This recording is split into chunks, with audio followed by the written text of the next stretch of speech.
Today, I enjoyed my conversation with Nick Huber, founder of The Sweaty Startup, a serial entrepreneur, investor, and content creator. In January 2021, he sold his service business for 7 figures and now owns and operates a self-storage portfolio with 42 facilities and over 1 million square feet.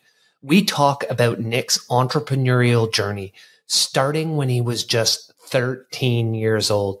You will love this story. I hope you enjoy it as much as I did. Nick, welcome to the Growth Guide podcast. We're going to have a pretty windy, fun conversation today about everything Nick Huber, Sweaty Startup. And where I want to start is where you got your first startup. So Nick's 13 years old. Your dad leases you a lawnmower. So doesn't give you a lawnmower, he leases you one to start your first business. Can you take us all back to the young boy in Indiana who starts his first business at 13? Clint, thanks for having me, and I think that's a great place to start. So I started on third base as an entrepreneur, and it wasn't necessarily because my father had a ton of resources or his own big business, but he was fascinated in entrepreneurship, and he wanted to teach me how it all works. So as a 13-year-old, my father was working for a real estate owner, developer in a local town.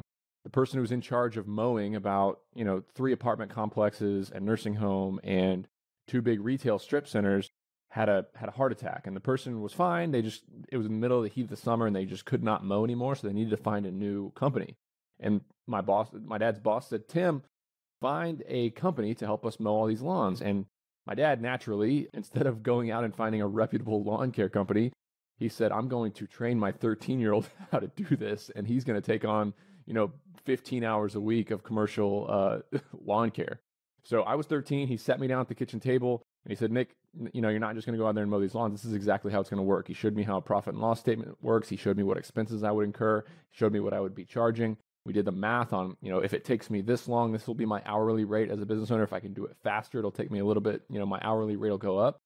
And next thing I know, I was full on head first into a lawn care company in the 95-degree July heat in southern Indiana as a 13-year-old. And it was, I was in the deep end. And how long would you say you did that? Did you just do that summer for the person while they were recovering? Or did that become a business that you ran during the summers before you went off to college? The guy didn't ever come back. He retired. He moved to Florida. It was a happy ending for the person who was mowing the grass before me. But I ended up, building a bigger book of clients. And by the time I was a senior in high school, I had, 30 hours a week of mowing, and I was, doing sports and trying to graduate and trying to have a little bit of fun as well. And it was just an amazing learning experience. I ended up hiring, because I was only 13, so for 3 years, I had to hire somebody to come and drive me to town. So I was the boss as a 13-year-old, paying an 18-year-old senior at my high school to show up at my house, get in my truck, drive my truck, my trailer, my mowers into town. I was getting home from these jobs as a 14-year-old, and I would be going to the computer and creating the bills and faxing them to the office so that I could get paid and get my checks in the mail. So it was a crash course in entrepreneurship, and it didn't come without its hardships. I mean, doing that stuff as a 13-year-old, I was barely mentally capable. I mean, the first day I cried, I threw fits. I said, "I don't want to do this anymore. I want to quit." But when I got that very first paycheck, my dad didn't let me quit. He showed up on the side of the road. He put a cold towel around my neck and said, "Nick, you can stop this, but you got to do it for the rest of the summer. It's July. The grass is going to grow for another 3 months. You got to do it the rest of the summer. We made a commitment. You made a commitment. It'll be worth it for you. We're going to do this." And he sent me back out on the mower, kind of coached me through those first couple of weeks. I got a little bit better, got a little bit more help. And it was just a blessing. I mean, I went to college knowing how to manage people in a very small scale, but feeling comfortable being a boss. And also, I had 40 grand in my checking account when I went to college, which was a lot more than my friends, and a lot of folks my age could say. Yeah, most end up in student debt, which is a travesty that they almost never pay out of. And I know that's something you talk about a fair bit. Your first day, there's a little bit of litter on the grass.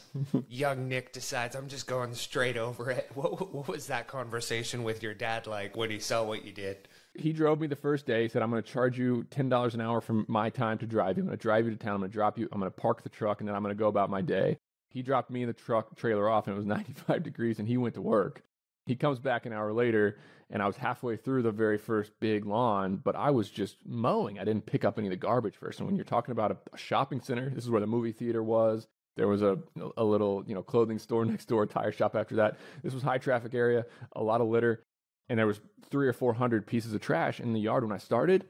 And when I was halfway through, after mowing with a 50-degree, zero turn mower, there was 300,000 pieces of litter because I had just chopped it all up into pieces. And it obviously you can't just leave that there. So then I had to spend, probably 2 hours picking up all of the chopped up litter. It was a disaster. I was crying. I was upset. I was hot. I was overheated. And that's when my father came and put his arm around me and said, you're not allowed to quit. You can stop at the end of this year and you can never do this again if you don't want to. But right now, where we are right now, you're not allowed to quit this. I'm like, get in the car. We'll put some ice on you. We'll cool you down. I know you're upset. I'll help you. He babied me along, but he didn't let me quit. And that was, I'm thankful for that.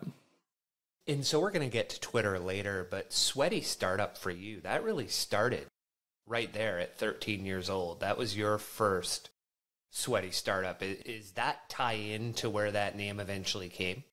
Absolutely. I think we live in a day and age now where I look at, I'm a father. I have a son who's about to turn 6 years old, another one that's 3 or 4, just turned 4.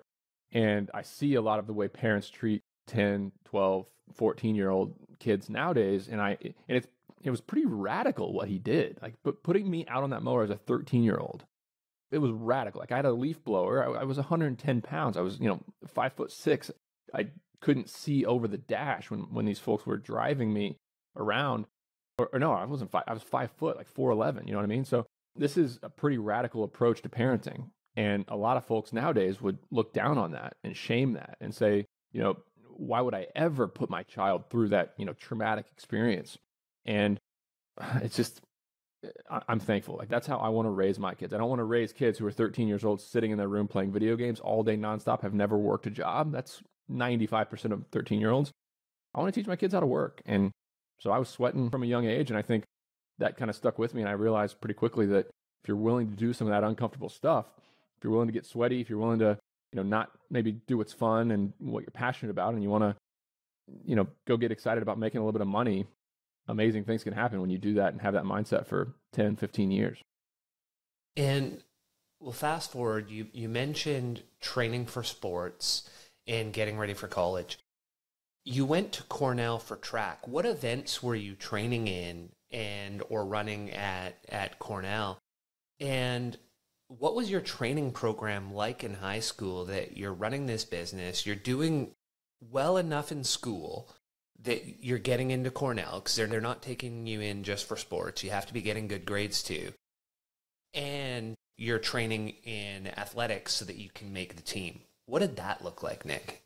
I had a very well-balanced high school athletic journey. Today, I feel like kids are at, travel baseball, travel basketball, camps, summer teams, school teams, pre-workout, all these things all year long, and they kind of stick to one sport, and it's nonstop and overload.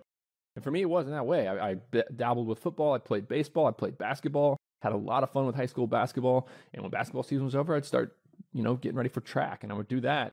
And track is there's kind of two sports that you can get away with just kind of some natural ability. One of them's football and one of them's track. You see, there's a lot of stories of folks who didn't pick up and even start playing football until they were towards the end of high school and still became a professional football player. You don't hear those stories in golf or basketball because they're more dexterity, more fundamentals, more skills that you need to learn. With track and field, I could go out there and run for an hour and a half, and that's about all I could do. Like, you can't train your legs too much or you're going to get injured.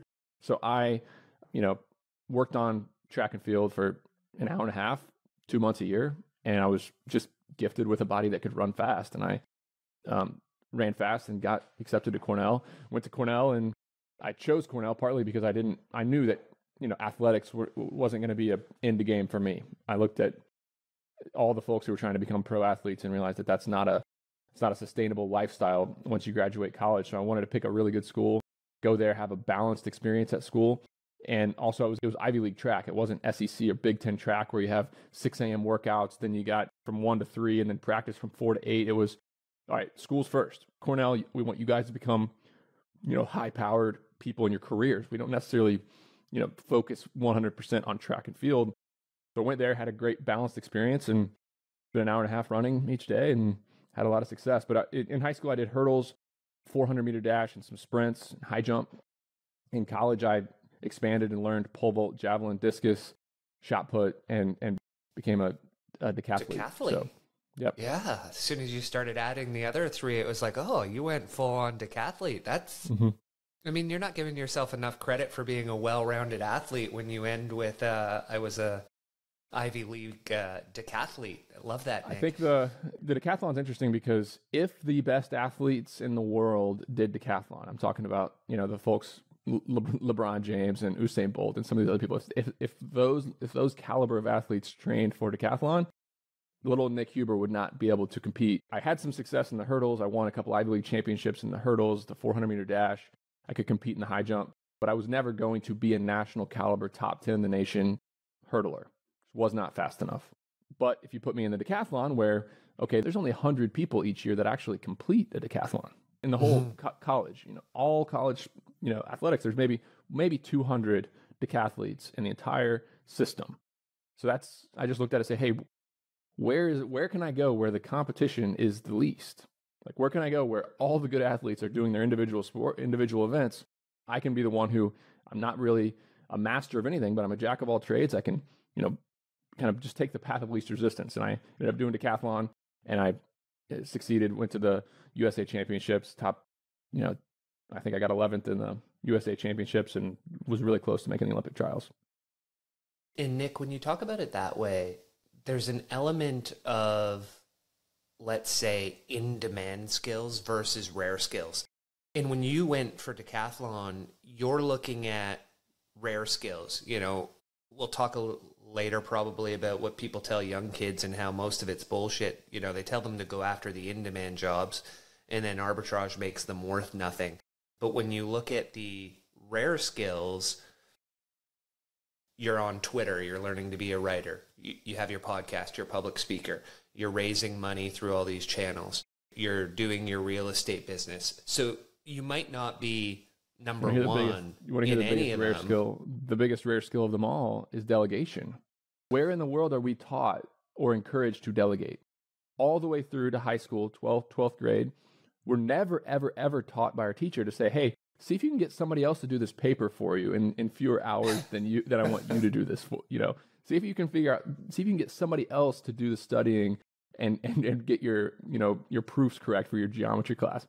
That does not happen. So if you think about the people who move on into their careers and they're really good at doing everything right in high school and in college, they become people who are really good at one thing in the workforce, whether it be software development, it's in-demand skills, just like you said. And one that's very rare is delegation, because leading other people and telling other people what to do is not taught and not practiced by anybody until, they're kind of thrown to the fire. Yeah. And it's surprisingly very hard to train that into certain people, especially as they age. And I know we're going to talk about that later as one of the biggest challenges we have in business. So we're at Cornell, and you're going to go home for, I think it's your first summer break, and you stumble on your second sweaty startup, totally by accident. Can you bring us through how Storage Squad gets started? Yep. It's the end of junior year. So we've done a couple summers. Junior year is coming around. I have an apartment for lease on Craigslist because I'm going back home to Indiana for the summer. And like everybody else in my college town, they also listed their apartment for lease because they're 12-month leases. We only need 9 months. And nobody reached out to lease my apartment. The town was full of empty apartments because all the kids vacated.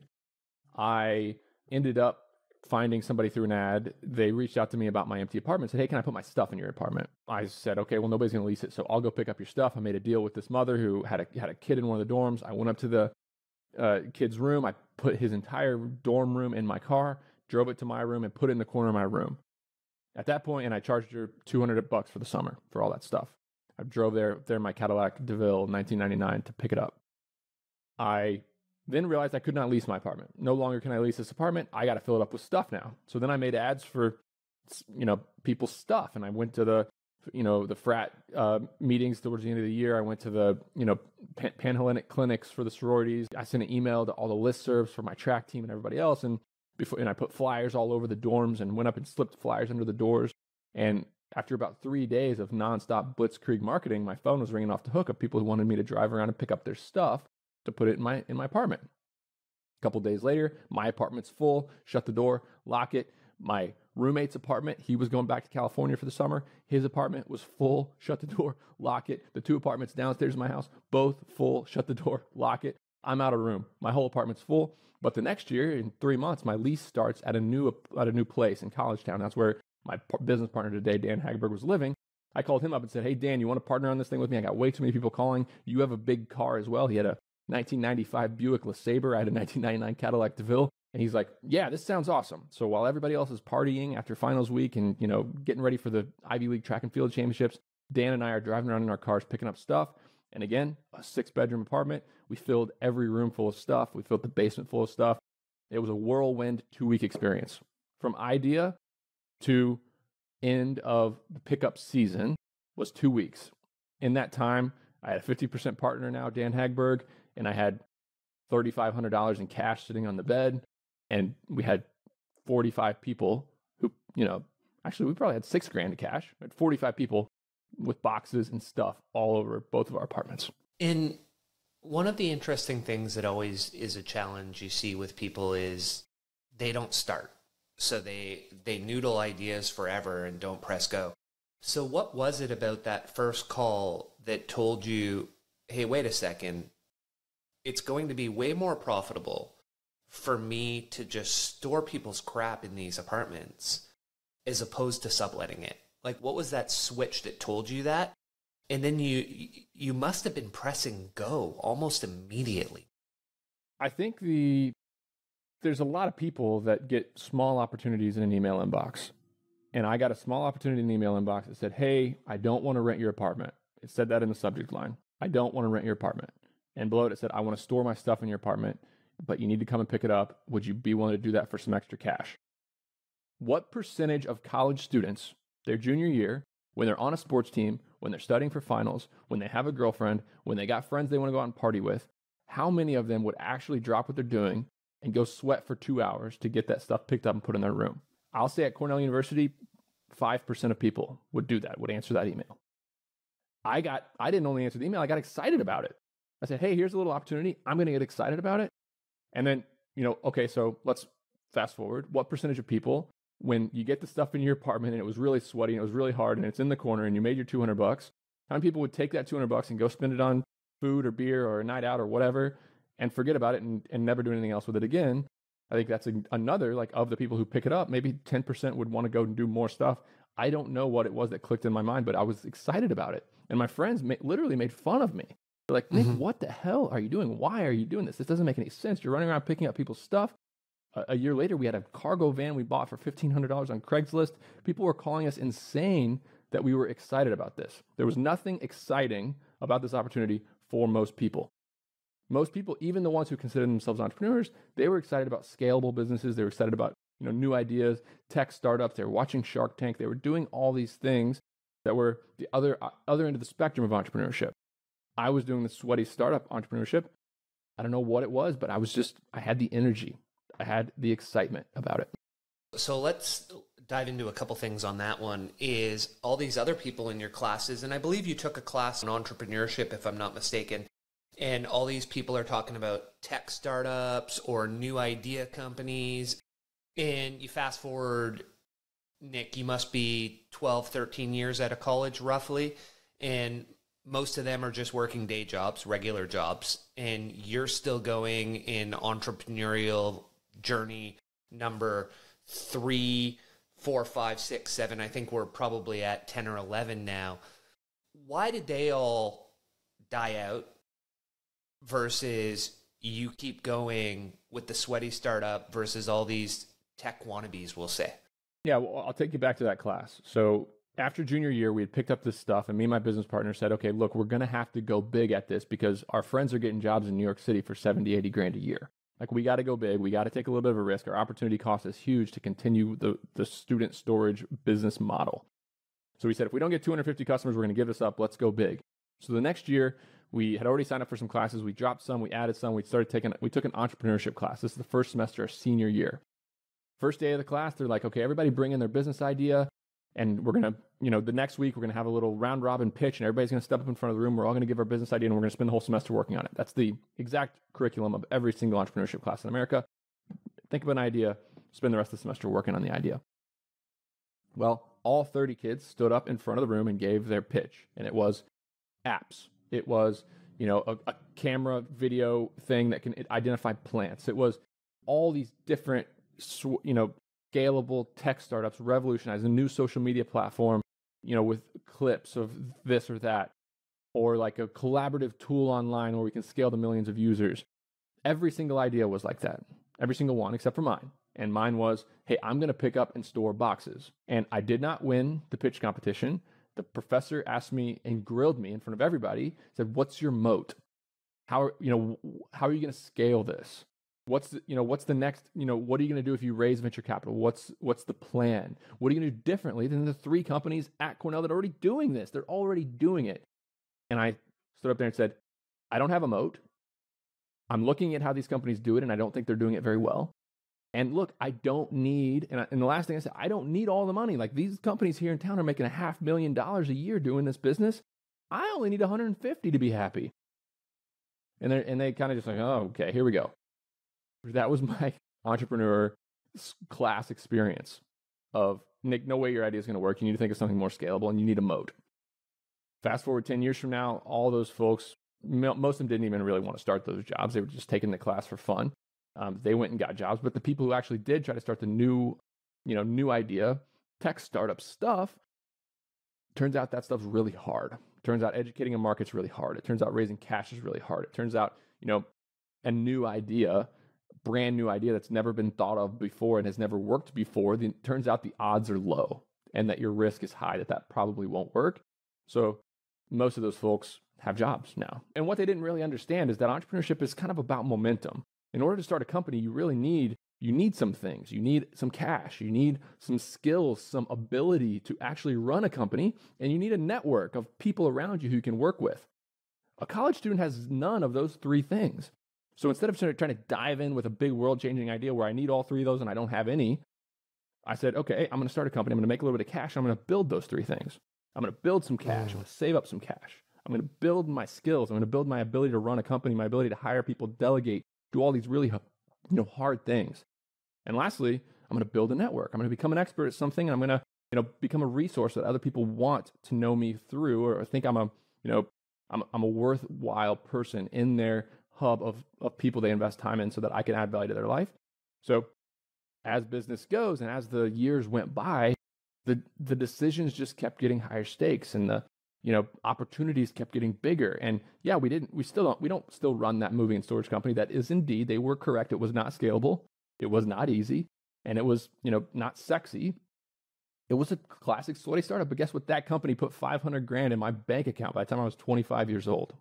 And we used that to invest and build a self-storage facility. We built it for $2.9 million. It's worth over $10 million today. It's a life-changing amount of money. And then we kind of kept that snowball rolling down, and we bought more self-storage facilities. Now we have 63 of them. We have a company with 45 people buying and managing self-storage facilities. We sold that company that we had started for 7 figures. We had 0 debt on it. So it was a life-changing amount of money when we sold that business, almost 3 years ago. And here we are today doing bigger, more exciting, more scalable, more fun things. So what they don't understand is that business is about momentum. If you don't have those 3 things, the network, the capital, and the ability, the experience, the operational chops, it's really, really, really hard to make money in entrepreneurship. So what you were almost looking at that business for was, this will be a training ground for future businesses that I will do. This isn't necessarily, and you might not have known this yet, or you might have, this is not the business. This is a business that will teach me for when I get to the business. Or the business is? I didn't know it at the time. I had big plans. I had big energy. I thought that that business was going to make me a wealthy man. But it turns out that me being excited about something that not very many people were excited about, and me being, excited to go after all this hard, sweaty work, it was a training ground, and it brought me the things that I needed, the skills and the cash to go and do bigger and better things. Absolutely right. And Nick, what did you end up majoring in? I majored in exactly what the track coach told me he could get me into college for. He said he had a spot in industrial labor relations at Cornell. I said, I don't know what that stands for, but I'm in. Labor relations was never what I would have thought that you majored in.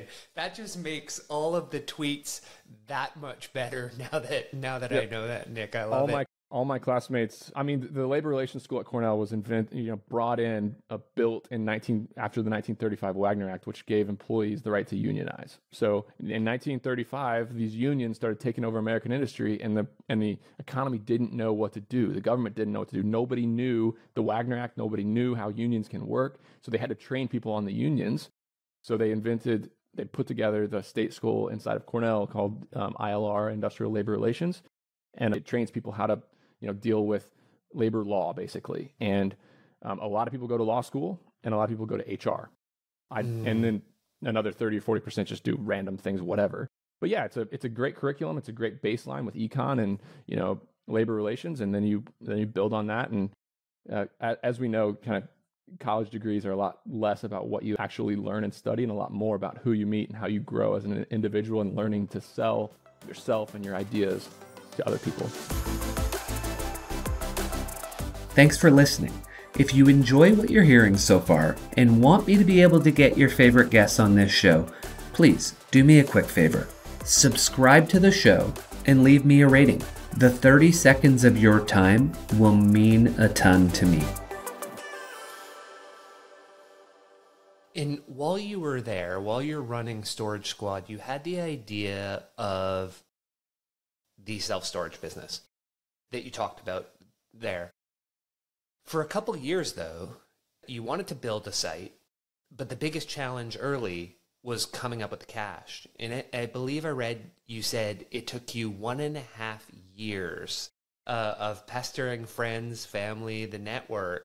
Because what we haven't, when we talked about growing up in Indiana, we didn't necessarily say, hey, Nick grew up middle-class family, so you're not coming from a wealth of money. You're coming from a set of parents who taught you some of the lessons of entrepreneurship, but didn't necessarily have the cash to say, well, here you go, son, start the business.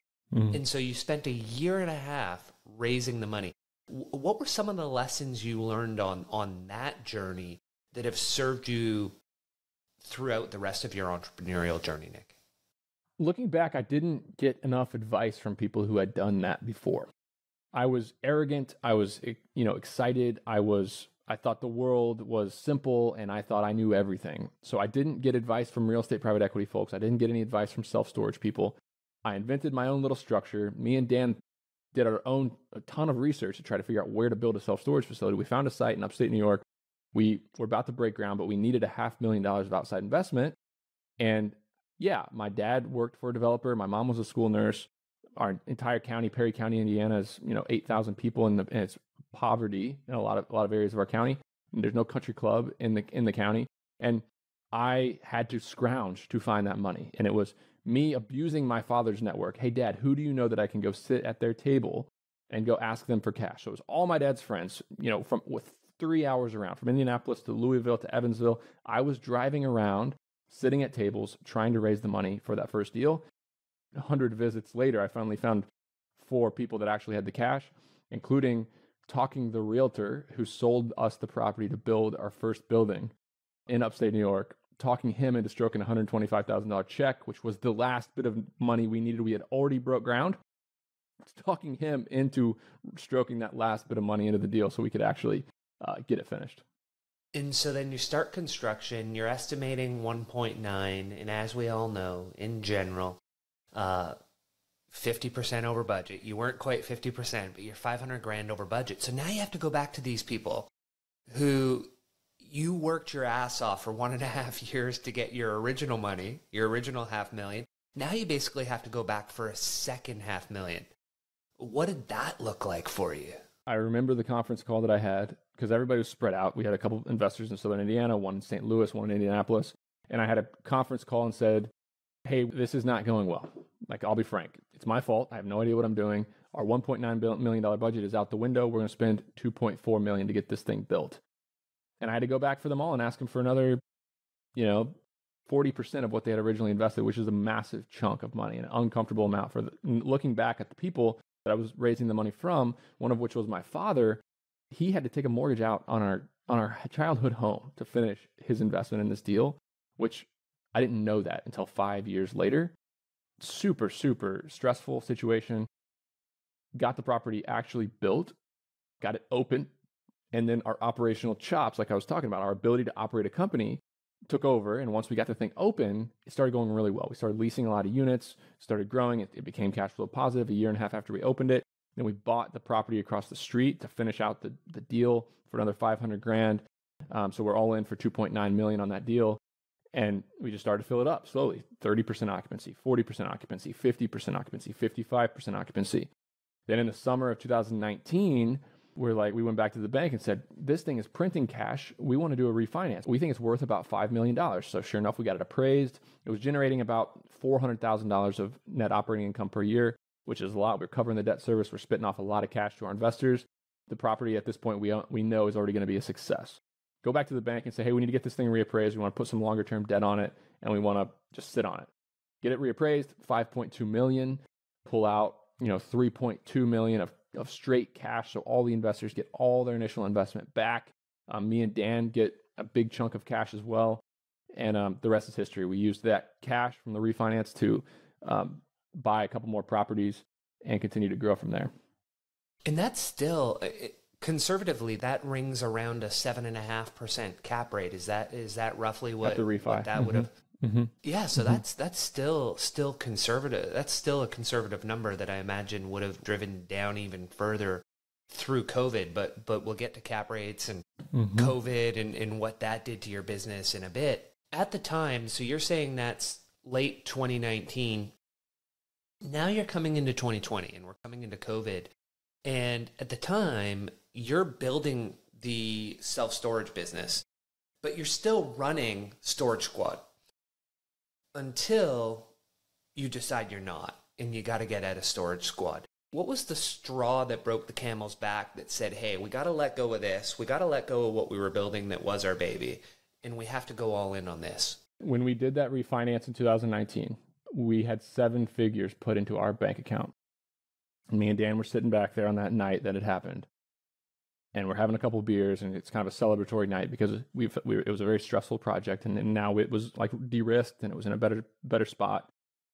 And we said, and it just hit us. We're like, oh my God, this self-storage project, this was a side project. This project, even though it was stressful, even though it was a new development, this has been 20% of our work, 20% of our energy, and 20% of our stress for the last 3 years of our lives.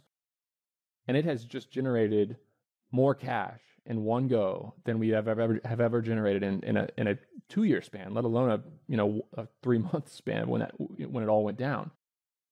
This is a better business. This is a fundamentally better business than part-time employees running around college towns. We're in 12 states. We're at 25 colleges. We're doing 14 different locations. We have 300 part-time employees at times. It's an insane company that we were running, and we were getting good at it, and we were making money, and it was fine. But we just done this side project, this little side project. We built this self-storage facility and made millions of dollars. And we looked at each other and said, this is the future. We're going to sell this company.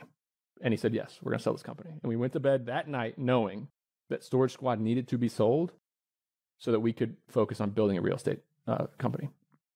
Love it. And I always say not enough people understand power of a real estate business in the fullness of time, given leverage, inflation, immigration, et cetera, et cetera. We can keep going down the list, but you realize that pretty young. I love that. Let's go away from business for a bit, and then we'll go to something that ultimately became the biggest driver of your business for you. And so let's spend a little time on social media.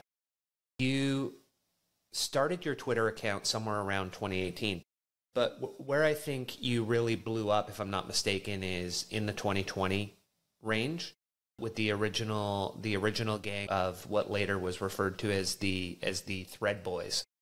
So what prompted you to say, hey, I'm going to go on Twitter and I'm going to use it as a tool to start building a bit of a future? Or was it just for fun at first? So in 2018, before this, this self-storage building was open, we were running our student storage company. We were starting to accumulate some net worth, some resources. I started the Sweaty Startup podcast at first, and I was talking about the podcast on Reddit. And I secured the Sweaty Startup real estate, or the Sweaty Startup Twitter handle at that time, but I didn't tweet.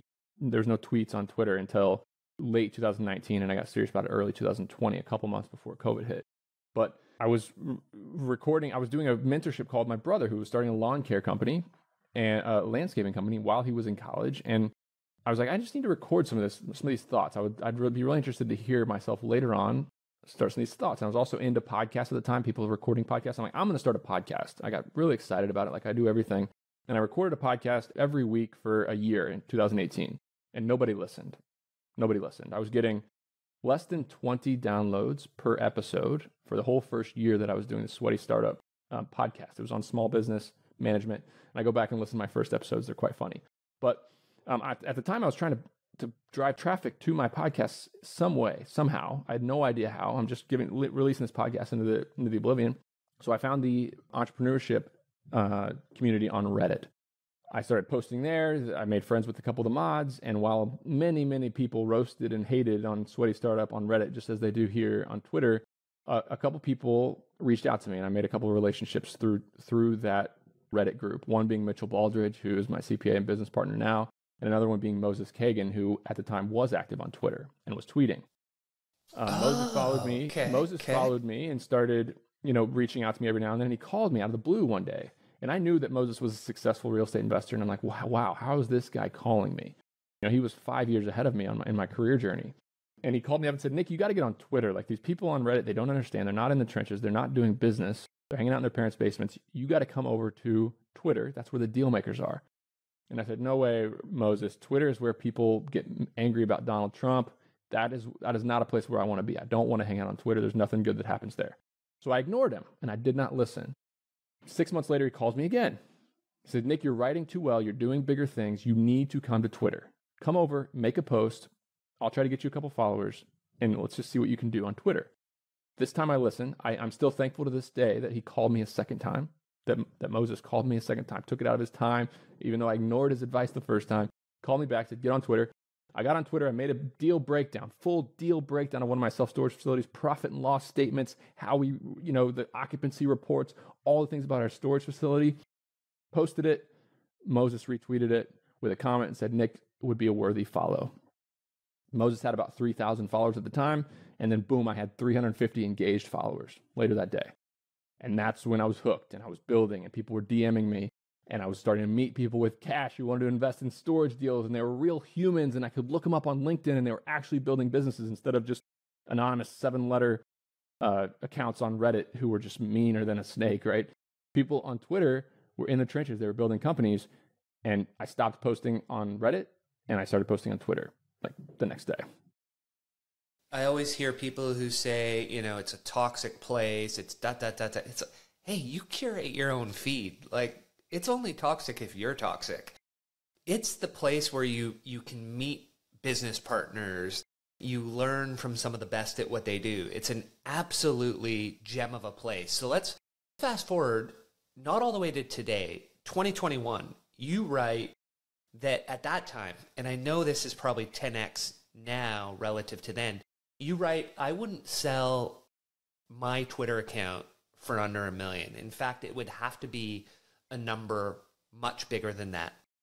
I've generated $1 million or I think it was $900,000 in income this year from consulting, affiliate income, sponsorships, down the list.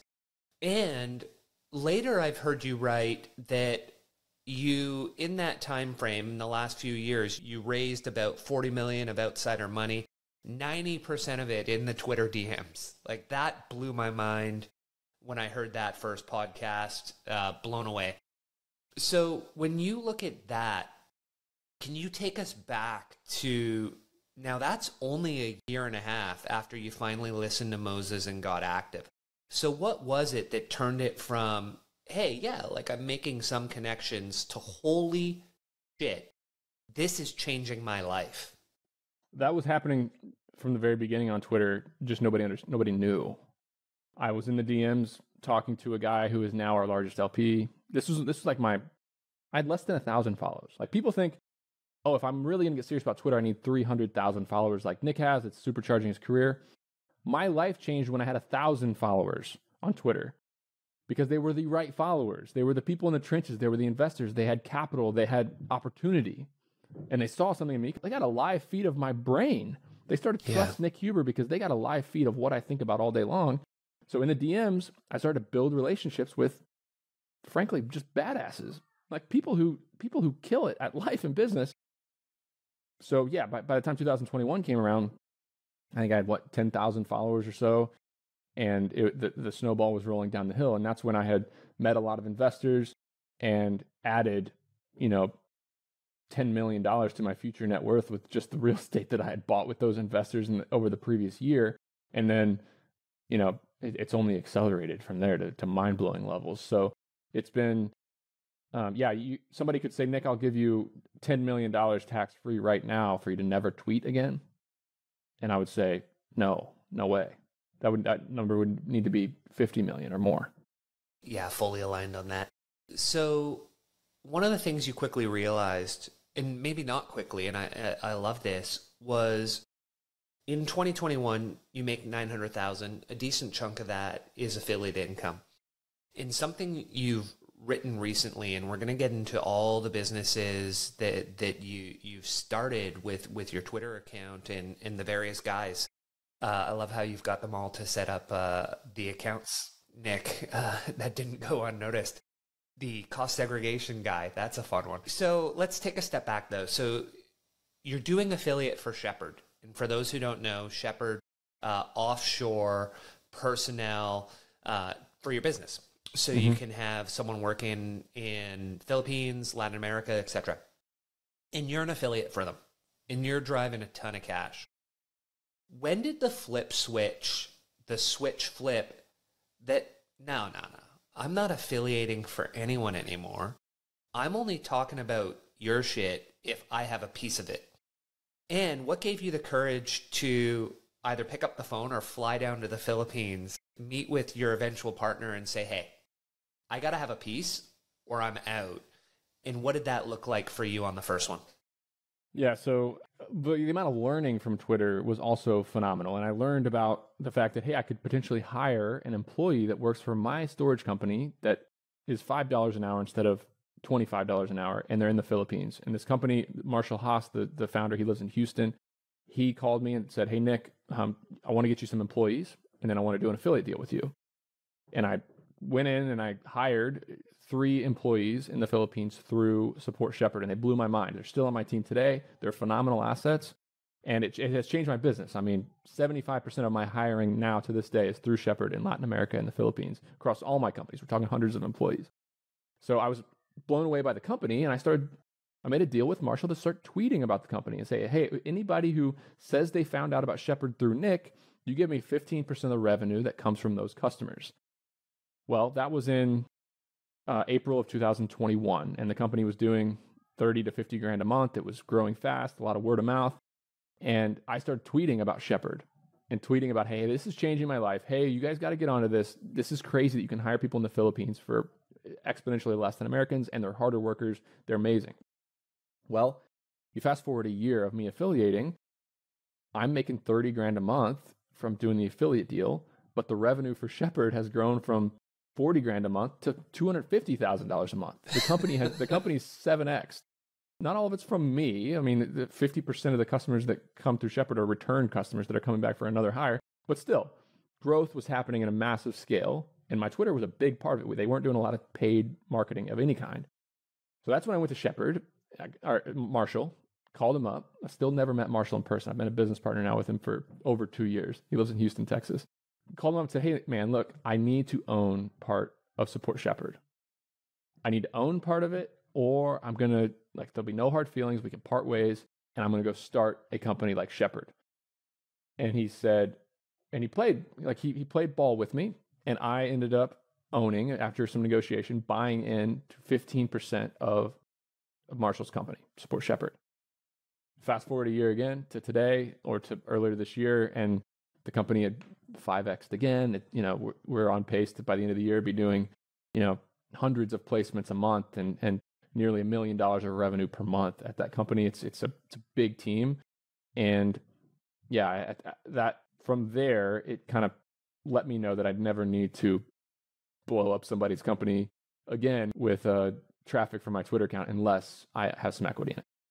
And when you say 5x'd again, Sean from My First Million bought in just in this last year. So it's not hypothetical. The valuation he bought in would roughly be 4 to 5x what you bought in back in the day. So you're looking at that and saying, I've already got a 5-bagger on that investment, which is wonderful. So while we're on Shepherd, I'm going to read one of your tweets, and which comes out probably every 3 to 4 months, which I love. The trolls don't even realize that. And the listeners may realize why I chuckled when you told me that it was labor relations as the major that you had. So you know which one is coming here, I think. So this is the one I'm pulling up, December 20th, 2022. You have 3,500 likes on it, 1,600 retweets. I can imagine you probably have hundreds of quote retweets. It's well over 1 million impressions. Yeah, well over 1 million people see these. 2.4 million people saw this. Oh my 876 comments. That's the fun part. And you probably wait till you have about 100 comments before you drop the Shepherd link below and generate a ton of business from it. So we're going to talk about that technique that you use there. Because you write, my company will weather this economic recession for one main reason. 50% of our employees are located in the Philippines and earn $10,000 a year on average. You throw in brackets just to, because this is technique. You're twisting the knife, as we like to call it. You put $5 an hour. And then you go, the next line, no employment taxes, no workers' comp, no health care. And then the fun part, also, loyal, hardworking, kind team members. And that's the tweet. And you know when you write this, all right, the fire's coming. I'm just going to drop my link. You probably engage for a period of time and then say, okay, I'm going to put that away and go spend time with my family, because otherwise I'll have a bit of a mental breakdown at these crackpots who are coming out and just flaming me all day long. So take us through, because we're having a conversation here. And, the first time I saw that tweet, even as a pretty pro-capitalist, driven guy, I was like, ooh, this is a bit of I'm not sure about this one. And then I hear you on the first podcast and I'm like, wow, it's a very well-spoken, thoughtful, deep guy. Okay, this was purposeful. This was marketing. So can you take us through the thought process when you write that tweet and what you realized it's going to do? And so why you're so comfortable courting controversy as one of your avenues of growing these businesses? So comedians make a living by drawing attention to the nuance of the world and saying the quiet part out loud. And a lot of time it doesn't quite make a lot of sense. And that's why comedians are funny. This is no different. I mean, I'm just saying the quiet part out loud. That is the strategy of 499 of the Fortune 500 companies in America. The iPhone that I have right here, my Mac, this camera, this microphone, it was all assembled, all of it was assembled by people who make less than $5 an hour. Everybody. I mean, you call Geico, customer service rep you get is going to be making $5 an hour. You call any customer service for any major company, it's going to be $5 an hour employees. This is the way the world works, but just people don't know it. People don't know how it works. People don't know that when they buy an iPhone, it was assembled in Bangladesh for actually less than $2 an hour. The part that is kind of crazy is that small business owners don't know. Small business owners don't know that the massive corporations are doing this, outsourcing labor, because there's a massive arbitrage. and they don't know that it's available to them. I'm in the camp that, hey, there's tons of work to be done in America. The people in America are not able to do it all. So let's get as much of it as we possibly can off of our plate so that we can do more fun stuff. But yes, that tweet is simply same strategy as a stand-up comedian. Draw the nuance, say the quiet part out loud, and purposely inflame and get angry the people who are ignorant. The ignorant people who don't understand that that's a strategy that every company in the world implements. So it's it's straight marketing. Like, it's straight marketing. My goal was to make people upset and mad who were ignorant to the way that the world economics work. So that post gets picked up by Facebook groups and Twitter groups and all the anti-capitalists and all the woke mob and all the people who are in their parents' basements and hate companies even though they have daddy's Amex in their back pocket. Like, they get really upset when that's said out loud. So I say it out loud, and I bring a lot of attention to Shepherd, and it's a win-win for all the business owners, because 90% of the people who see it get angry. I think that's ridiculous. Why would anybody be allowed to do that while they're typing on their iPhone that was assembled in Bangladesh for $2 an hour? But business owners, the 10% of the people who see it are business owners. They're like, wow, is this real? Could this be real? I'm going to click this link. I'm going to learn about this. And it's starting to change their lives. They're making hires on these companies, and it's changing their lives for the better. So I'll take the heat any day from the woke mob if I can drastically positively influence hundreds and 3,000 business owners. Click on that Shepherd link when I make those tweets. Yeah, my wife and I were slowly building a business while I'm still a full-time CFO in real estate development. So love what you're doing there. And we had our first call with Shepherd last week just to talk through the process. We're vetting a couple different companies, but yeah, like, how did I find it? Through your tweets. So it's absolutely accurate. And when you first started doing that, the first time you did it, what would you say the revenue, because back then you were still just affiliate for them. In what revenue would you have driven off the first time you wrote that one? Yeah, I think a couple months in, I got serious about marketing when Marshall started sending me 10, 15 grand a month affiliate money. And on a big month where we would get a really highly visible post with 2 million plus impressions and 3,000 link clicks, 2 months later, I'd get a check for 25 grand. And that's life-changing money for a guy like me living in Athens, Georgia, when I can make almost $1,000 a day from one tweet I made 3 weeks ago. That's craziness. So, that just tells you the scale that was coming in to support Shepherd of revenue and placements. And the one thing people don't realize as well that you've written about, and I need to start taking advantage of this, is generally the day after you court controversy, you've got massive traffic because the algo it's been instructed, if you will, the way it's built. Hey, people like this guy. Let's put his stuff front. And people who are still coming to troll you for the post the day before are commenting on your post the next day. So you may follow up the next day, this one. You may follow it up the next day with a thread about your real estate business with a tie-in to what you're doing there and how to invest in that. Is that accurate? And how successful have you seen that as, okay, well, I'm going to make some money for Shepherd. Yeah. But I'm also really going to drive what I do in the next day. Yeah. The way the Twitter algorithm works is that you're scrolling through it. If you see a person that you never have seen before and you click on them, the algorithm will note that you clicked on their tweet and it will show you their next couple tweets every time. It does that because, hey, this person was engaging to me last time. Of course, the algorithm's going to say they are probably going to be more engaged by this person on their next tweet. So when you have one go super viral like that, and it's kind of top of funnel, a ton of people who have no idea who I am, and maybe even makes me look silly, the next tweet will be a very thought-provoking tweet on business and entrepreneurship to try to attract those business owners to follow me and become a fan of mine. So that's my strategy as far as, building on Twitter. If you have a super viral post, add a lot of value in your next couple tweets because they're going to be seen, they're going to be boosted by that previous engagement. Love it. So then we're 2022, you're doing that with Shepherd, and then you come to the realization, if I can do this for Shepherd, and I've been very good at delegating everything I do because, and we talk a little bit about this, if you have a job, it's a problem because you're going to become the bottleneck. So we need to definitely dive into that.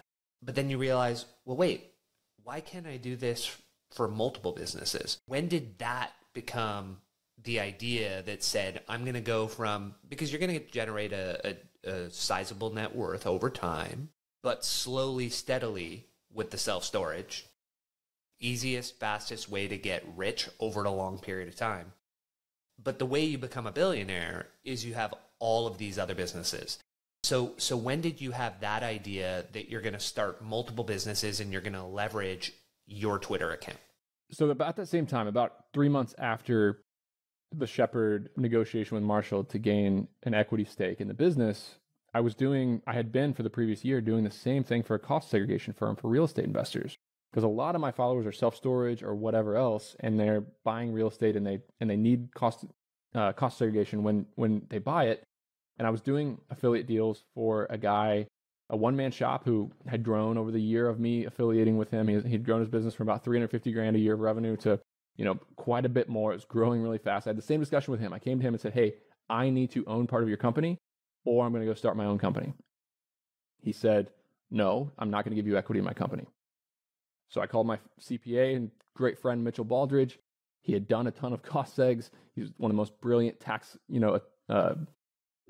advisors that I've ever met. He said, hey, let's start a cost segregation firm. Boom, we spun it up. That was about a year ago. Bought the domain on, I think, May 20-something, 2022, so a little over a year ago. Built the team, started hiring engineers, started offering the service, using my distribution platform, my newsletter, and Twitter to amplify the company, and exploded. I mean, yeah, it's a very big business. It's a company that we wouldn't sell for $10 million today, that we bought, that we started a year ago. And I'm blown away by it. For the audience that's listening, so cost segregation, we're effectively saying, hey, I've got a building, and if I don't do cost segregation, I'm just going to amortize that building in my tax returns over a 40-year period, roughly, which is pretty shitty. It's taken a long time to get the benefit. If you sold that building, you get to deduct it for tax all right away. But if you're amortizing it, you're doing 40 years. But what the Tax Act allows you to do is to say, well, wait a second. You can amortize the walls at this speed. You can amortize the wiring at this speed, the appliances at this speed.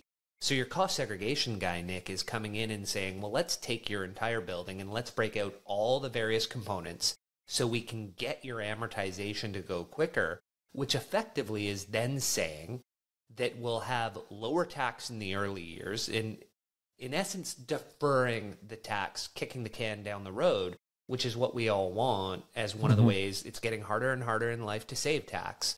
So if you can defer it, you're getting a benefit. So like the ultimate unsexy business, but you just said I wouldn't sell it for less than 10 million. So what made you think this unsexy business can be worth this much and I'm going to go for it? I'm going to build it from the ground up. Yeah, business is worth how much money it makes. And if you can create a profitable business pretty quickly, it can be very, very valuable for all those people involved. And yeah, a cost segregation is used by all real estate investors who buy $1 million and up properties, but it had not really been utilized by people who buy duplexes and houses and, miniature apartment buildings for $500,000 or something. So we did virtual site visits and, made it a lot more affordable, and it's kind of exploded. And yeah, we're doing $150,000 plus of revenue per month and it's the slow time of year right now. We have 26 people on staff and it's just growing really, really fast. So I'm more and more excited and more interested in now at this point, starting more companies and using my distribution and the people who've known and trusted me to grow the companies, and also have them all work together. Like my real estate company buys from my cost segregation firm and it hires through Shepherd and it got its website with WebRun and the other businesses that I've then spun up that are ancillary services that I use. So I'm basically looking at my profit and loss statement. I'm looking at my profit and loss statement in all my businesses and I'm saying, which one of these cost centers, which one of these areas where I'm spending money every year, a lot of money every year, which one of these can I turn into profit centers? Because if I'm spending the money as a business owner, as a real estate investor, my entire audience is spending money on these things. We're all buying cost segs. We're all getting web development. We're all doing SEO work. We're all, doing pay-per-click advertising. Which one of these can I turn into profit centers? We started Titan Risk, property and casualty insurance company with my business partner, and shopped Bolt Storage's $320,000 property and casualty insurance policy to more carriers, and we saved ourselves 50 grand on our policy in 1 year with our own company, and then the premiums go to us. Like this is my plan. Like my plan is to build a holding company of companies, partner with great operators, find the best talent in these regions, and then use them to supercharge my own companies. So use Shepherd, AdRhino, the pay-per-click company, the SEO firm, cost segregation, use them all to supercharge my own companies, and then grow them to also service the people who follow me and the people who trust me. And you also had the idea that you're going to do this for other people. So your recent tweet as recently as, I think this was in the last 3 weeks, if not the last 2 weeks, is you wrote, hey, here's one of the businesses I'm launching, which is nickhuber.com. And I'm going to have a business where you can buy and sell businesses. And if you purchase a business through this site, in the first year, you'll get access to these businesses to help you supercharge that business. Can you take us through that idea? Because what I love there is you're saying, I get the benefit of all of these other businesses, and feel free to highlight whichever ones you want to highlight. And if you buy a business from my site as a broker, now I'm going into business brokerage. If you buy a business from my brokerage, you can also get the benefit for I think you said 1 year of these other businesses, probably knowing that if they come in for year one, they'll be repeat customers for the long term. So you're blowing up all the businesses. Can you take the listeners through that one? So if we back up just a step, an unknown benefit of my Twitter following is my ability to attract talent. I can make one tweet and it's seen by 50,000 people, and I can get access to incredibly talented people in any one space. So I needed SEO help. I needed search engine optimization. I needed link building for 4 of my companies. So I made a tweet. Who is the best SEO expert for local small businesses that you know? I got 60 direct messages. I had a conversation with a couple of the people that I thought were the best. And the best one I partnered with to create a SEO agency that can then service all of my companies. So the first thing I do when I start, and that's the same with all these other ones, the pay-per-click marketing, the web development. So the first thing I do when I start a company, so I'm going to start nickhuber.com. I'm having a call with Will at WebRun to build a website. Then I'm having a call with AdRhino, Anil at AdRhino, to start a pay-per-click marketing campaign. Then I'm looking at link building and the domain authority of my website, and I'm working with Bold through there. I'm going to recruit an operator through RecruitJet. I'm going to get a Filipino and a Latin American admin through Support Shepherd. It's a giant flywheel that can accelerate all of my own companies. So then 3 months ago, my dad calls me and says, Nick, I'm done with my job. I'm done. I cannot do it anymore. I'm making somebody else wealthy. You've been talking about having me come work for you. I know you've been doing better. Can you afford me yet? Can you put me on the payroll to build something? And I said, yeah, let's start buying and selling companies. Hired my father, hired another person who's a CFA and a financial wizard to get involved, to help us. And yeah, business brokerage. I mean, most of the time they're going to post it on Biz Buy Sell, and you're going to get, the normal distribution. But I have a feeling that when you have somebody like me with 150,000 people on an email newsletter and 475 million impressions a year on Twitter, you can find a whole new reach for these businesses that want reach and marketing. So that's the concept of my business brokerage. But yeah, when a buyer buys a company through my business brokerage, they're going to get access to all of these companies, the RecruitJet to find operators in America, Support Shepherd to build a backhouse admin staff, the pay-per-click, the SEO, the web development, the property and casualty insurance, the cost seg. It's a suite of businesses designed to grow companies, because that's what I want to do. I want to grow companies. And Nick, I imagine the money's great and growing the business is awesome. And yet something you said right there, your dad picks up the phone. The guy who got you started when you were 13 years old by leasing you a lawnmower. And he says, hey, son, I'm done with work. Have you built big enough that you can afford to have me come on your team? How did it feel to you to be able to say, yeah, Dad, I got you. Let's do this together, and have him join your team? What was that like as a dad of 2 boys? I'm getting emotional thinking about that for you. What was that like? I mean, the whole journey, my life journey over the past year the past 3 years really has been a whirlwind. It feels like a hurricane has lifted me up and put me on top of a mountain with this opportunity and the people that are eager to work with me and join me, and the opportunity to build businesses and the financial gain of doing those things has been amazing. And yeah, when your dad calls and needs, an opportunity, and you can then go do something amazing with your father, it's spectacular. And my dad was sitting on the outside. He didn't have a Twitter account. He had seen my career develop and he knew that I was doing big things, but he didn't truly understand it until he came in and got involved, got a Twitter account, started sitting into my weekly meetings and just looking at the power of it all. He wasn't subscribed to my email newsletter until a month ago. He didn't listen to my podcast. He was just interested in other things. He was working. He was doing the things that he does. So now, instead of connecting with my dad over golf, connecting with him over sports, I'm connecting with my dad over building this empire. And he's my dad is, I have a big vision for this whole thing. And this brokerage, the brokerage will become more. It'll become, a source debt and equity. We'll probably raise a fund. We'll probably start buying a lot of our own companies. So he's kind of like my special partnerships person too. He's the person I can trust most in this world. His last name is Huber. People respect him just from that. And he's also just a phenomenally competent person. So when you get my dad on a call with somebody who wants to partner with me, wants me to take an equity stake in their business, wants to, shop any of these companies that are in my, suite of businesses, he can be a very, very good representative of my personal best interests. So he's kind of like my special projects guy. So if somebody reaches out to me in a Twitter DM and says, Nick, I want you to take equity stake in this web development or this software development company. We're going to build software for small businesses, whatever it might be. I'll say, okay, you need to have a meeting with my dad. Get on a call with Tim. And Tim will get off the call and he'll call me and say, I don't think that was the right fit. Or he'll say, that person was spectacular. I'm super impressed by that person. We need to have another call, whatever it might be. And just seeing him get so excited and send me text messages that are just, it's amazing. He said, he sent me a text last night that I actually did tear up when he sent it to me. He said, I don't think you will ever have a better year in your career than this year. This is your miracle year, is what he sent me a text on. And he's seeing the power of what we're doing.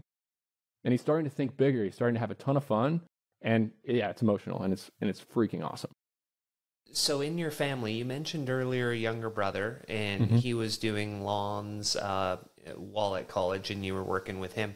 Any other siblings, or is it just you and your brother? My sister's a nurse. She's 2 years younger than me. I have a brother that's 6 years younger, and he still runs that lawn care company out of college. He's an entrepreneur as well, and he's doing great.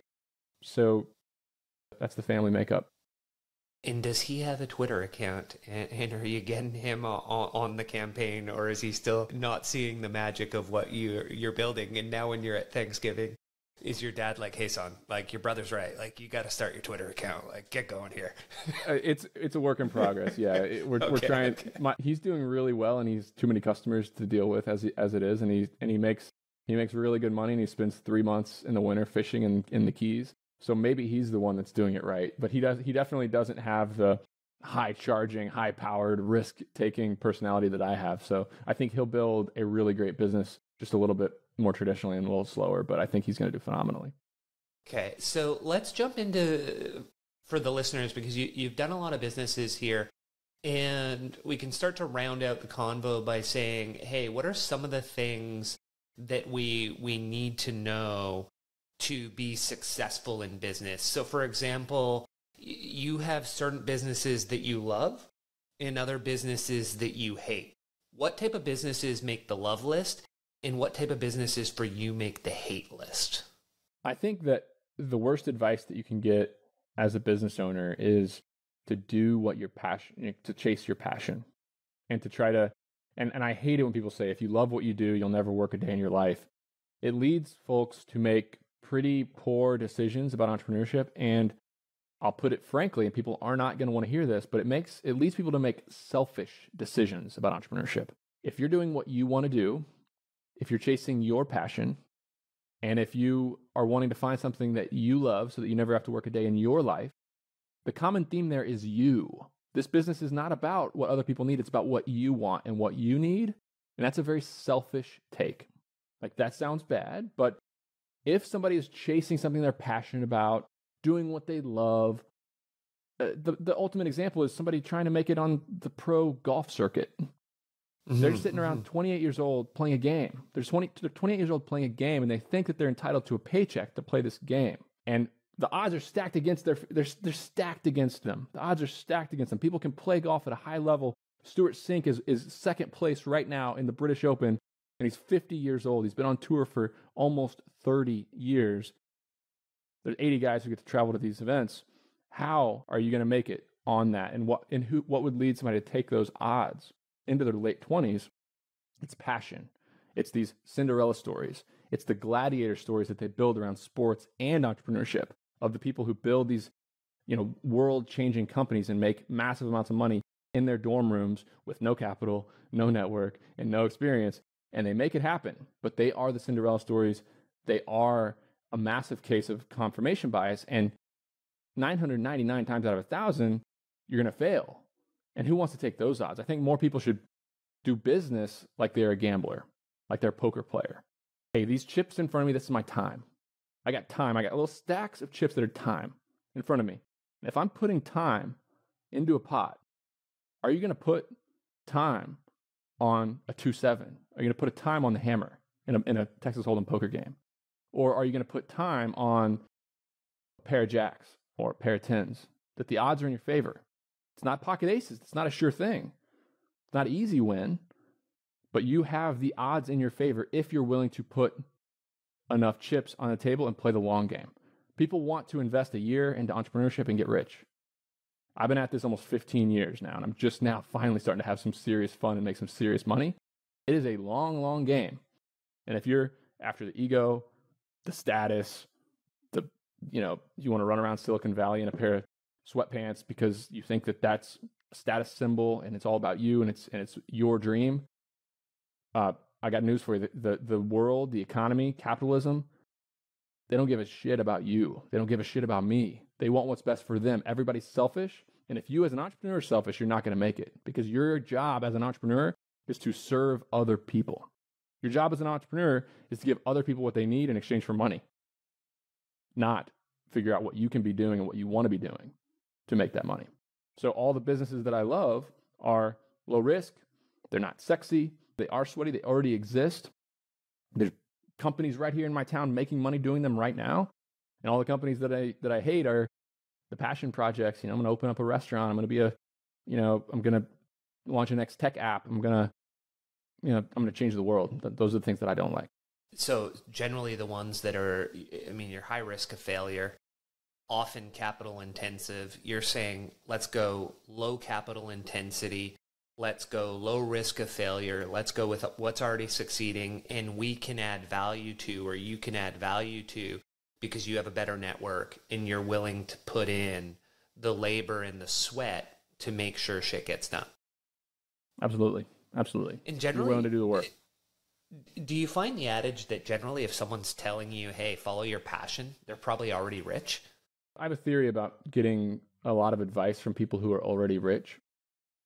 Getting a lot of advice from people who are already rich is a very unique thing. And if they're a venture capital or an angel investor, their goal, their personal goal to fulfill themselves, their selfish goal is to deploy small amounts of capital with 100 people, and one of those 100 people are going to 1,000x their money and get them rich. That's how venture capital works.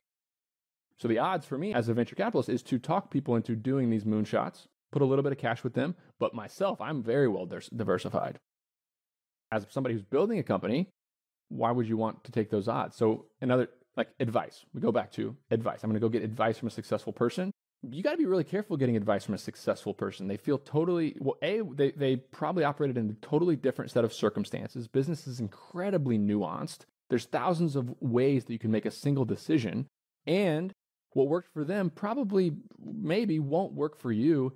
And the big one, the main one, is that they feel totally different about risk than you do. They underestimate the amount of risk they took with their capital and their time and what they actually did and how sweaty and boring it was in the beginning. They underestimate how unglamorous their startup journey really was. I like to glamorize my startup story, but it was not glamorous. I was mowing lawns for 7 years to build some capital, and then I went to college and messed around for 3, and then I moved boxes for 4 years. Like that is not a glamorous startup story. So I'm not going to tell that very often. We're going to hear the stories of Steve Jobs and Elon Musk and Mark Zuckerberg and Bill Gates. We're going to hear those stories. So you just got to be really careful when you're getting advice from people who are, like you said, already rich. They've already got there. You're not there yet.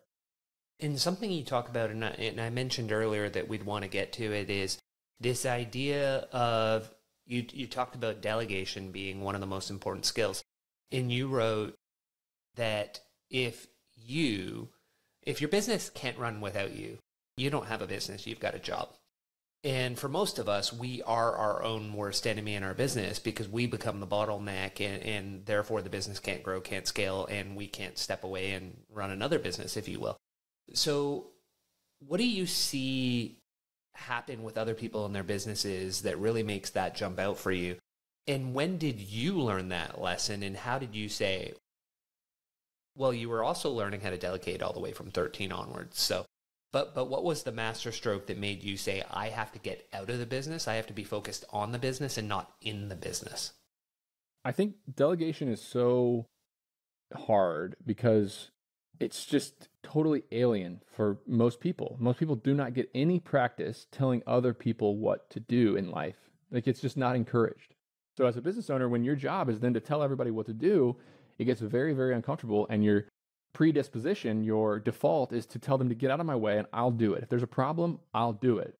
And in my opinion, there's kind of two levels of delegation. You can think on it on two levels. The first one is, I'm going to delegate tasks. I'm going to hire somebody in the Philippines. I'm going to tell them exactly what to do. Or I'm going to hire somebody to drive a lawnmower, and I'm going to tell them how to drive this lawnmower. And that first level can make people wealthy. You can run a company with 7, 8, 10 people where every decision flows to you. You're telling all 10 people what to do, and every problem is coming to you as a business owner. You can run a business that way. That's how 95% of small businesses are ran. And you can actually generate pretty sizable wealth if you're in a good business doing it that way. If you're going to take the lead, if you're going to take your time back and pull yourself out of your company to where you can go on vacation for a week and business happens and your business can actually thrive and grow without you, you got to cross the chasm to the second level of delegation, which is decisions. What's the difference? What's the difference between a task and a decision? A task is when I tell somebody what to do. Hey, you sit down and do X, Y, Z. That problem comes up, something unknown. Decision, business is nuanced. There's always random things. A problem comes up. What do I do? Oh, it's time to make a decision. Most business owners never teach their employees how to make a decision. So employees come to them, they walk in their office with a question, a decision to make. And this is where I talk about the monkey on the back. There's a monkey on your back. That is your problem. That's your decision that you need to make. Most business owners sit in their office and somebody comes in the door and says, hey, I got a problem. They tell the business owner the problem. The monkey then jumps onto your desk as the business owner. If you say, get out of my way, I'm going to solve this, the employee leaves and you're left with your office and a problem. A monkey is in your office. The next employee comes, drops off another monkey. The next employee comes, drops off another monkey. All of a sudden, at the end of the day, you have all the problems on your desk and you have a room full of monkeys and you cannot control anything. And your business it's craziness. If you're playing defense, you're just putting out fires, you're running around like crazy. That's how 95% of small business owners with less than 10 employees run their companies. If you can get your employee, when they walk in that door with that monkey, if you can get them to walk out with the monkey, that's the goal. Walk out of this room and take your problem with you. So what I do is when an employee comes into my office, metaphorically, because we work remotely, come into my office with a problem, I'm going to answer them with a question. Hey, Nick, I don't know what to do when, we have a unit that has a lock on it, but it's not rented. I don't know what to do. That's the monkey just jumped on my desk. Hey, what would you do if you were me? Boom, the monkey jumps right back on their desk. Now it's on them. They got to answer. They got to think for themselves. I start to see how two things happen. Number one, they get practice. They get practice solving these problems. They get practice thinking. Number two, you get to see how they think. You as a business owner get to then see how your employee responds. And they get, you get to look into their mind and see how they make decisions. And are they capable of making future decisions? So if you keep sending the monkey back to them, how would you solve this problem? What would you do about it? I'm not going to help you. You go solve this problem. They're not going to come in with that same monkey next time because they know how to solve it. And then when you do that long enough, when you enable your employees to then solve problems, and you find out one employee, Clint's out there and he's solving a lot of problems. He's doing really well. I'm going to put him in charge of a couple people. Now, instead of bringing their monkeys to me, they're going to bring their monkeys to him. And then when I'm on vacation, my phone's not ringing. Clint's phone's ringing. I'm going to pay him a little bit more money. He's going to start being a problem solver for me. So as a business owner, you put people who are competent and have been tested and have been trained in between you and your problems. It's a monkey guard. You have a monkey guardian that is keeping the monkeys away from Nick. There's no monkeys coming to Nick. If a monkey comes to Nick, the whole zoo is on fire and we have a huge, huge problem that I can't even delegate. So that's kind of the journey. You can delegate tasks, then you start to delegate decisions by enabling and teaching, letting people practice. Again, nobody has experience making nuanced decisions. Nobody has experience doing that. You're taught to turn the page back and look up the answer in the book. In business, there is no answer. You got to have a framework. You got to know how to think. And if you're a business owner, you can send those monkeys back out with those employees, get them thinking for themselves. Amazing things start to happen over time. Yeah, masterclass. I love that approach. Over time, you can even train them with the simple, hey, when you come into my office and you've got a challenge, it'd be great if you bring one or two solutions that we can talk through while you're here. So they come in with it. It's to the point now where employees will ask things of me and I'll say no. No. Hey, I have an important investor meeting next week, Nick. Do you want to get on it? No. Hey, I have a bank meeting. We're talking with our bankers about our debt. Do you want to be on this meeting? No. Because if I'm on the meeting, I'm going to dominate the meeting. I'm not going to just sit there with my mouth shut. I want you to get out of your comfort zone, feel more comfortable, get better at this stuff. And you can't do this with employees that aren't cut out for it. Most of them aren't. You got to have a bullshit meter in your mind where you're able to tell who's capable of making these decisions and who is not. But once you get the people who are capable of making decisions and you get them practice and you get them more confidence, they start to really improve and they start to really, really add value in an organization. Love it. And last two questions for you, Nick. So you had a session with a financial advisor once, and they spent 45 minutes just giving you pure value, getting on the whiteboard, drawing out your business, running through the numbers, showing you where the leaks in the game were, how you could improve things. And you finished that meeting and you're like, holy shit, like you just gave away all that for free. And their feedback was, I always give as much as I can in that first 45-minute session, because if I can give you that, you're going to know what you'll get if I'm actually being paid by you. What lesson did you learn, and how has that informed how you run your businesses in your life?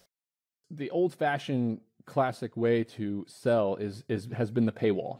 And it's not necessarily a paywall with, I'm visiting wallstreetjournal.com and I can't read the article without paying first. It's that principle with advice or business or service. Hey, I'm really good at what I do, but in order for me to tell you anything, you're going to have to pay me. You're going to have to pay me. So if you want tax advice, get on my calendar, pay me. You want business planning advice, get on my calendar and pay me. The true masters of sales, they flip that around.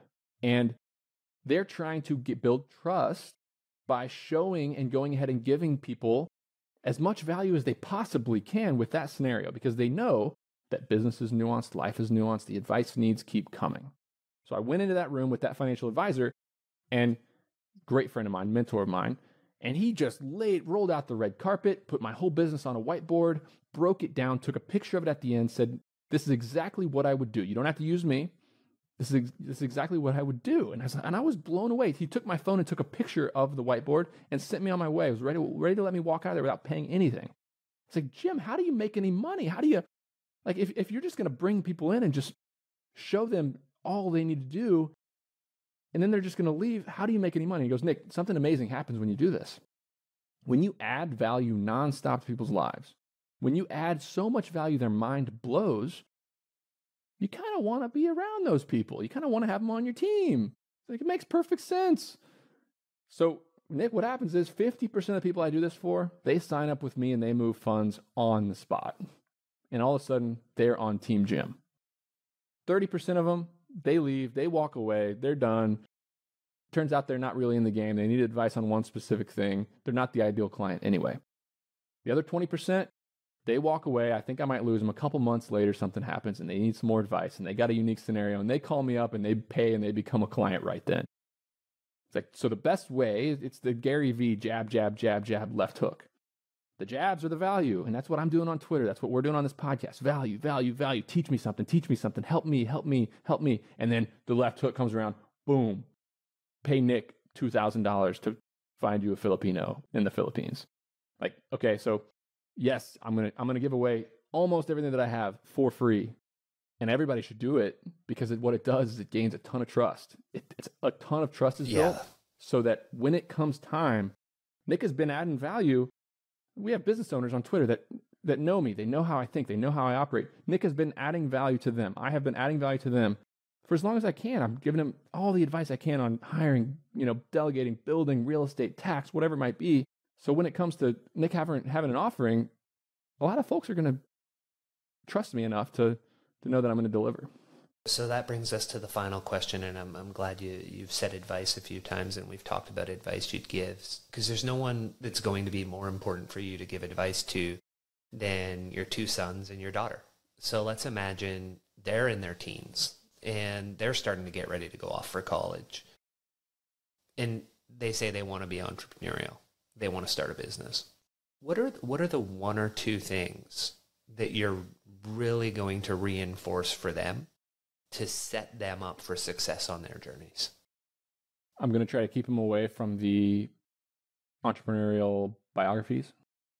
I'm going to try to keep them away from the massive success stories about people changing the world. I'm going to try to keep them away from the getting constant feed and information from people who are extremely wealthy and doing massive deals and very exciting things.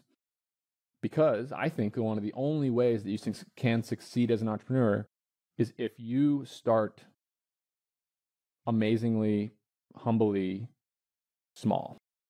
And if you're not willing to start really small by going out and making a couple $100 and getting excited about that, if that doesn't make you excited because you want to take over the world, or you want to have the next big invention, or you want to raise money from Mark Cuban on Shark Tank, you are not going to be able to stick it out, because it's a 5-year journey to get some momentum, and it's a 10-year journey to get wealthy.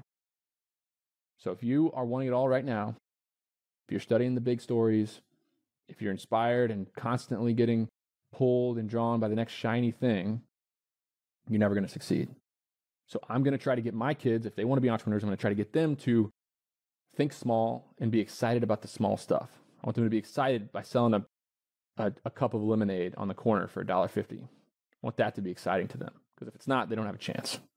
If they have to have big money deals and scalable and world-changing stuff to be excited about entrepreneurship, they're never going to make it, period.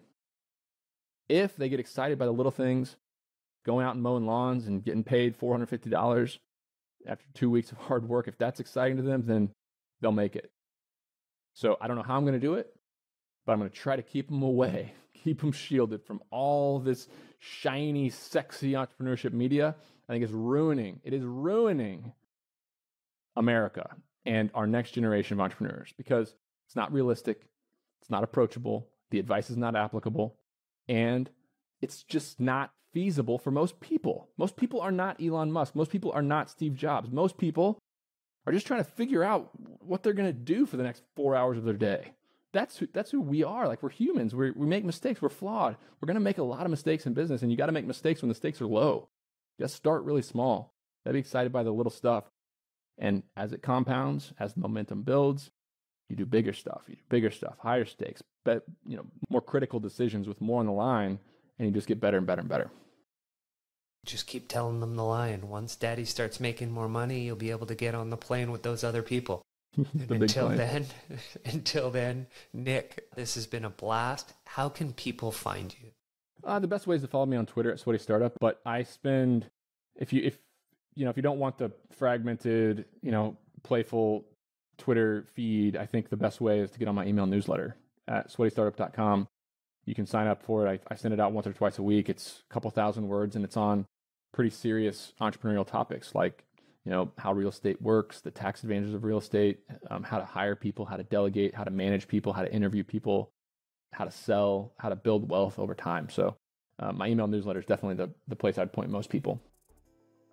Thanks for joining me. I really appreciate it. Thanks for having me, Clint. If you like the podcast, you'll love our new newsletter, The Growth Guide. Every Thursday, straight to your inbox, with the goal to help you be better, achieve more, and become financially free. Check it out at our website, thegrowth.guide. Subscribe and learn more.